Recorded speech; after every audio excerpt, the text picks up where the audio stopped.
करवा चौथ की कथा।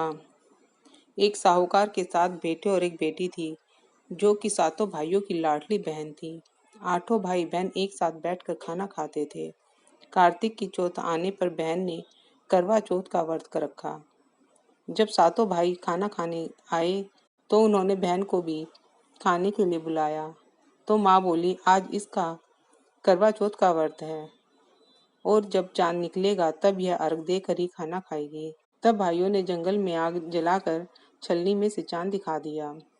बहन भाभीियों से बोली कि चलो अर्घ दे लो, चांद निकल आया है।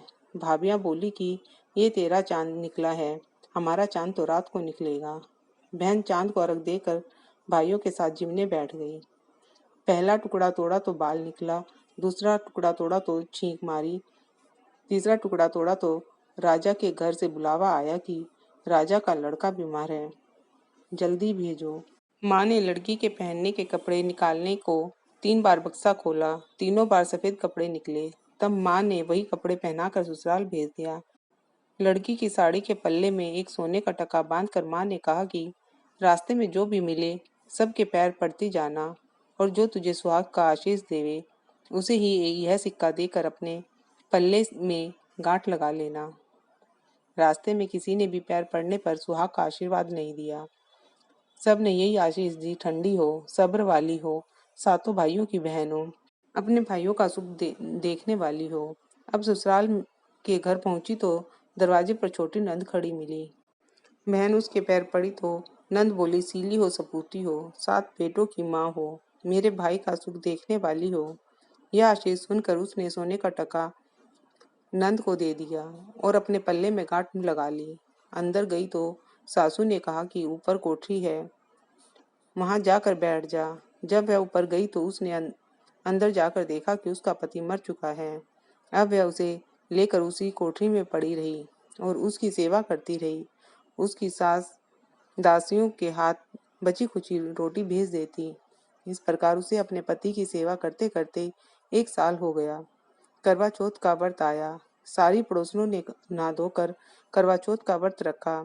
सब ने सिर धोकर हाथों में मेहंदी लगाई, चूड़ियां पहनी। वह सब देखती रही। एक पड़ोसन बोली, तू भी करवा चौथ का व्रत कर ले। तब वह बोली, मैं कैसे करूं? तो पड़ोसन बोली, चौथ माता की कृपा से सब ठीक हो जाएगा। पड़ोसन के कहने से बहू ने भी व्रत रखा। थोड़ी देर के बाद करवे बेचने वाली आई। करवे ले लो, करवे ले लो, भाइयों की प्यारी करवे ले लो, दिन में चांद उगानी करवे ले लो, ज्यादा भूख लगने वाली करवे ले लो। बहू ने आवाज लगाई, ए करवे वाली, मेरे को करवे दे जा। करवे वाली कहने लगी, मेरी दूसरी बहन आवेगी, वो तेरे को करवे देगी। दूसरी बहन आई, करवे ले लो, करवे ले लो, भाइयों की प्यारी करवे ले लो, दिन में चांद उगानी करवे ले लो, ज्यादा भूख वाली करवे ले लो। बहू ने आवाज लगाई, एक करवे वाली, मेरे को भी करवे दे जा। दूसरी करवे वाली बोली, मेरी तीसरी बहन आएगी, वो तेरे को करवे देगी। इस प्रकार 5 बहनें आकर चली गई, पर किसी ने उसको करवे नहीं दिए। फिर छठी बहन आई और बोली, मेरी 7वीं बहन आएगी, वह तुझे करवे देगी, तू सारे रास्ते में कांटे बिखेर कर रख देना। तब उसके पैर में कांटा चुभ जाएगा तो वह खूब चिल्लाती हुई आएगी। तब तू सुई लेकर बैठ जाना और उसका पैर पकड़कर मत छोड़ना और उसके पैर का कांटा निकाल देना। वह तुझे आशीर्वाद देगी तो तुम उससे करवे मांग लेना, तब वह तुझे करवे दे कर जाएगी। तब तू उद्यापन करना, जिससे तेरा पति अच्छा हो जाएगा। अब उसने वैसा ही किया, सारे रास्ते में कांटे बिछा दिए। जब 7वीं बहन करवे लेकर आई तो पाँव में कांटे चुभने के दर्द से खूब चिल्लाती हुई आई। तो उसने उसका पैर पकड़कर छोड़ा नहीं और उसका कांटा निकाल दिया।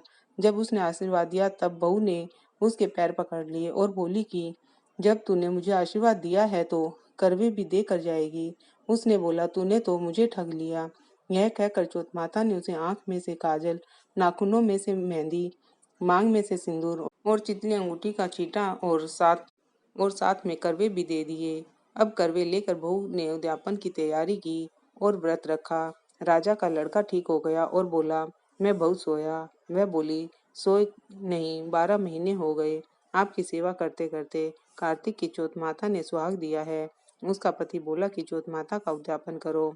अब उसने चौथ माता की कहानी सुनी, उद्यापन कर खूब सारा चूरमा बनाया। जिम कर वे दोनों चौपड़ खेलने लग गए। इतने में उसकी बांदी तेल की बनी हुई पूरी सब्जी लेकर आ गई। दोनों को खेलते देखकर सासू से जाकर बोली, महलों में खूब रौनक है, तुम्हारे बहू बेटे चौपड़ खेल रहे हैं। इतनी सुनकर सासू देखने आई। दोनों को देखकर बहुत खुश हो गई।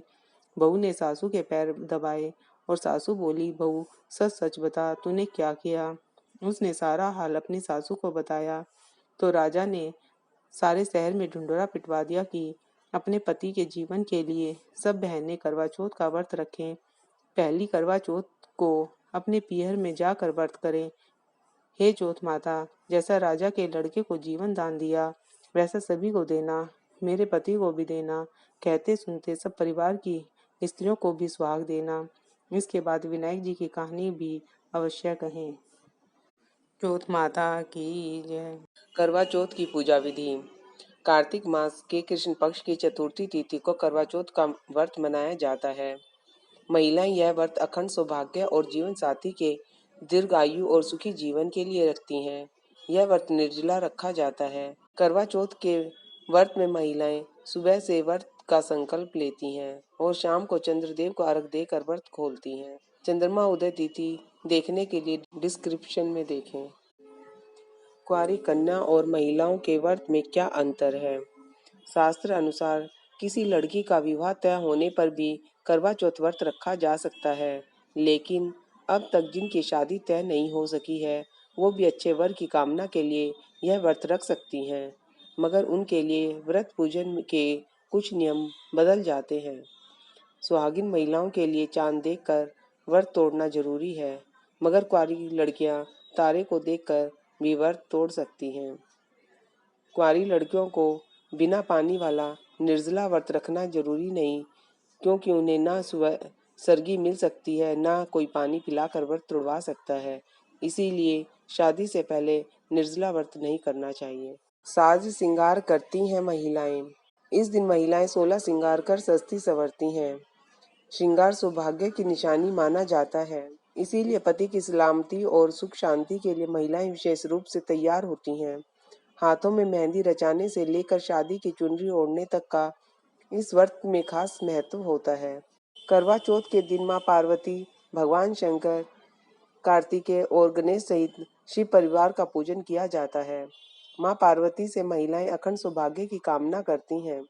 इस दिन करवे में जल भरकर कथा सुनी जाती है।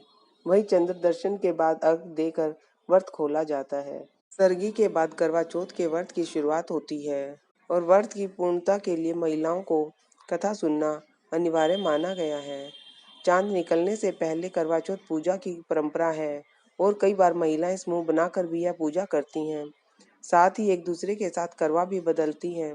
जिन घरों में पहली बार नवविवाहित बहुएं करवा चौथ रखती हैं, वहां व्रत तोड़ने के लिए खाने के स्पेशल थाली सजाने का भी विधान है। करवा चौथ पर शिव परिवार के साथ चंद्र पूजन होता है। साथ ही पति की लंबी आयु के लिए इन मंत्रों का जाप करना चाहिए। श्री गणेश जी का मंत्र ओम गणेशाय नमः। शिव जी का मंत्र ओम नमः शिवाय। पार्वती का मंत्र ओम शिवाय नमः। कार्तिकेय जी का मंत्र ओम षण्मुखाय नमः। चंद्रमा का पूजन मंत्र ओम सोमाय नमः। विघ्न हरन मंगल करन गौरी सुतगन राज, लियो आपका आश्रय रखियो हमारी लाज। गणेश जी की कथा। एक बुढ़िया थी, वह बहुत ही गरीब और अंधी थी। उसके एक बेटा और बहू थे। वह बुढ़िया सदैव गणेश जी की पूजा क्या करती थी। एक दिन गणेश जी प्रकट होकर उस बुढ़िया से बोले, बुढ़िया माई, जो तू चाहे सो मांग ले। बुढ़िया बोली, मुझसे तो मांगना नहीं आता, कैसे और क्या मांगूं। तब गणेश जी बोले, अपने बहू बेटे से पूछ कर मांग ले। तब बुढ़िया ने अपने बेटे से कहा, गणेश जी कहते हैं तू कुछ मांग ले, बता क्या मांगूं। पुत्र ने कहा, माँ तू धन मांग ले। बहू से पूछा तो बहू ने कहा, नाती मांग ले। तब बुढ़िया ने सोचा कि ये तो अपने अपने मतलब की बात कह रहे हैं। अतः उस बुढ़िया ने पड़ोसिन से पूछा तो उन्होंने कहा, बुढ़िया तू तो थोड़े दिन जिएगी, क्यों तू धन मांगे, क्यों नाती मांगे। तू तो अपनी आंखों की रोशनी मांग ले, जिससे तेरी जिंदगी आराम से कट जाए। इस पर बुढ़िया बोली, यदि आप प्रसन्न हैं तो मुझे 9 करोड़ की माया दें, निरोगी काया दें, अमर सुहाग दें, आंखों की रोशनी दे, नाती दें, पोता दे, सारे परिवार को सुख दे, अंत में मोक्ष दे। यह सुनकर गणेश जी बोले, बुढ़िया माई, तूने तो मुझे ठग लिया। फिर भी जो तूने मांगा है वह इसी प्रकार से सब कुछ मिलेगा। यह कहकर गणेश जी अंतर ध्यान हो गए। उधर बुढ़िया माँ ने जो कुछ मांगा वह सब मिल गया। हे गणेश जी महाराज, जैसे तुमने बुढ़िया को दिया वैसे हमें भी देना, कहने सुनने हुंकारा भरने वालों को भी देना। बोलो गणेश जी भगवान की जय। गजानन आनंद करो, करो हृदय में वास, रिद्धि सिद्धि ले आओ तो करो तुम्हारी आस।